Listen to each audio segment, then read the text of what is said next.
नाशिकमधील लक्ष्मी ज्वेलर्स, सोने व चांदीचे उत्तम ठिकाण।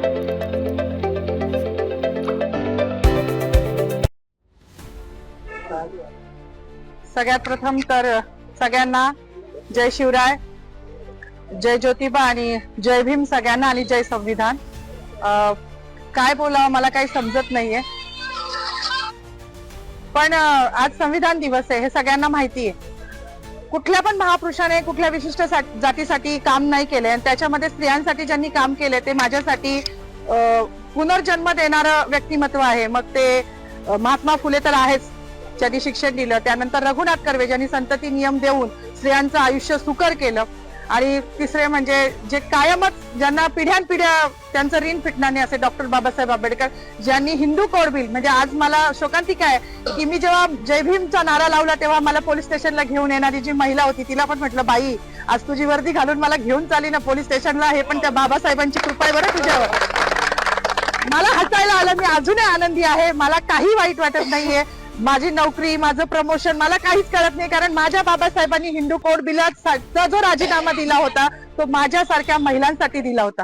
त्यांना माहिती होतं का भविष्यात माधवी जाधव जन्माला येणार आहे नाशिकमध्ये आणि ती माझ्या अस्तित्वासाठी लढणार आहे, नव्हतं माहिती, पण आमचं अस्तित्व निर्माण व्हावं। आज ज्या बसल्या आहेत ना तिकडे मंत्रिमंडळात डोक्यावर पदर घेऊन निवडणुकीपुरत्या, त्या पण बाबासाहेबांच्या जीवावर बसल्या आहेत। नाही तर विशिष्ट जातीने तेच काम करायचं असं लिहून ठेवलं होतं, चूल आणि मूल याच्या पलीकडे ह्यांच्या संविधानानुसार कुठला वाव स्त्रीला नव्हता। आणि ज्या संविधानाने आज मला ही ताकद दिली आहे त्या बाबाला जेव्हा हे संपवायला जात आहे तेव्हा त्यांची ही लेख तेवढ्याच निडरतेने उभी राहिली आणि ह्याचा मला खूप अभिमान आहे। जास्त काही बोलणार नाही। गिरीश महाजनांनी जो बाबासाहेबांचा अपमान केला आहे तो भरून निघण्यासारखा नाही, म्हणजे त्यांच्या दृष्टिकोनातून पाप धुवायला आता कुंभमेळा येतोय, इथे जरी त्यांनी नदीत आंघोळ केली तरी तो धुतला जाणार नाही, इतकं मोठं पाप त्यांनी केलेलं आहे।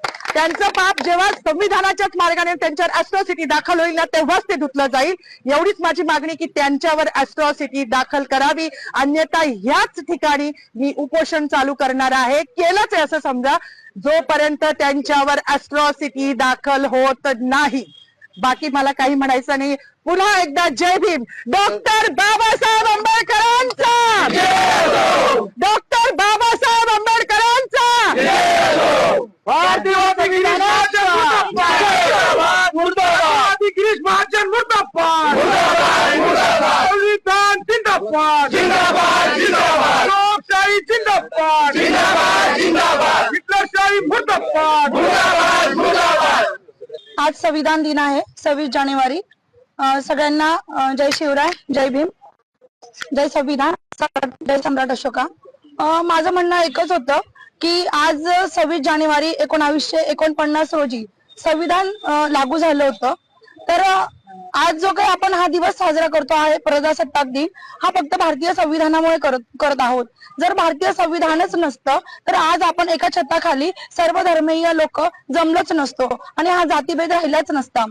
तर माझं एकच म्हणणं होतं की गिरीश महाजन यांनी, मंत्री महोदयांनी शिवाजी महाराजांचा जयघोष केला, संभाजी महाराजांचा जयघोष केला, मग बाबासाहेबांचा असा काय गुन्हा होता का बाबासाहेबांना का असं मुद्दामून डावललं जातंय की हा असं, हे खूप म्हणजे त्यांनी असं करायला नको होतं। म्हणजे परेड चालू होती ग्राउंडवर आणि परेड चालू असताना जेव्हा घोषणा दिल्या गेल्या की छत्रपती शिवाजी महाराजांची जय घातली गेली, परत संभाजी महाराजांचं नाव घेतलं गेलं, आता बाबासाहेब त्यांची घोषणा केली जाईल, पण तसं झालंच नाही। असं रक्त उफाळून येत होतं, परंतु एक जाण्याची वाट बघत होतो की कधी आपली परेड सुटेल आणि मंत्री महोदयांना आपण त्यांना हा जाब विचारू किंवा त्यांनी असं का केलं आपण विचारू। म्हणजे आमच्या मॅडम तिथवर पोहोचल्या, त्यांची धावपळ होती, त्यांच्या पाठीमागे मी पण गेली की त्यांना माईक मिळावा आणि त्यांनी हे त्यांना सांगावं की का झालं असं, की बाबासाहेबांचं नाव का घेतलं गेलं नाही। तर मला एकच सांगायचं आहे सर्व जनतेला की ज्या संविधानामुळे आपण आहोत त्या संविधानाचे आपण सगळे रक्षक आहोत। तुम्ही मानलं अगर नाही मानलं तरी सुद्धा हा देश भारतीय संविधानावरच चालणार आहे। आम्हाला मनुस्मृती नको आहे, आम्हाला फक्त संविधान हवं आहे आणि लोकशाही हवी आहे। लोकशाही वाचवण्यासाठी आम्हाला जे करता येईल आम्ही ते करू।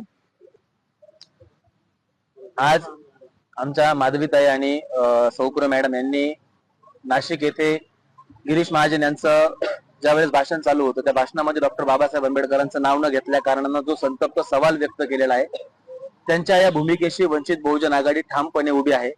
सुरुवातीपासूनच आम्ही त्यांना सांगितलं होतं की तुमची जी काही भूमिका असेल, तुमच्या अभिव्यक्ती स्वातंत्र्याचं हनन होणार नाही, तुमच्या अभिव्यक्ती स्वातंत्र्याला संरक्षण दिलं जाईल आणि तुमच्या पाठीमागे वंचित बहुजन आघाडी ठामपणे उभी राहील. या संपूर्ण घटनेमध्ये आतापर्यंत सरकारवाडा पोलीस स्टेशनला त्यांना बसवण्यात आलं होतं. का बसवण्यात आलं होतं, कुठल्या ऍक्ट खाली बसवण्यात आलं होतं, त्याचा संदर्भ काय आहे, त्यांच्या अंगावरती वर्दी आहे, त्या सुद्धा या देशाच्या, या महाराष्ट्राच्या कर्मचारी आहेत, सरकारच्या कर्मचारी आहेत.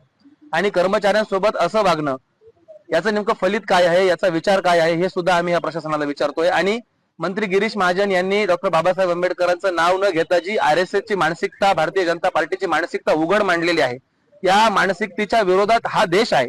हा देश डॉक्टर बाबासाहेब आंबेडकरांच्या संविधानानं चालतो. तुम्ही EVM मॅनेज करून सत्ता हस्तगत करू शकता, परंतु लोकांची मनं हस्तगत करू शकत नाही. आणि हा रोष तुम्हाला रस्त्यावरती, हा रोष तुम्हाला आंदोलनात, हा रोष तुम्हाला तुमच्या भाषणांच्या वेळी असाच दिसला जाईल. आणि गिरीश महाजन यांना ओपन चॅलेंज आहे, तुम्ही नाशिकचे पालकमंत्री नाही आहात, तुम्ही त्या आविर्भावामध्ये राहू नका. तुम्ही कुंभमेळा मंत्री आहात, तुम्ही बिनमुलाय मेहमान आहात.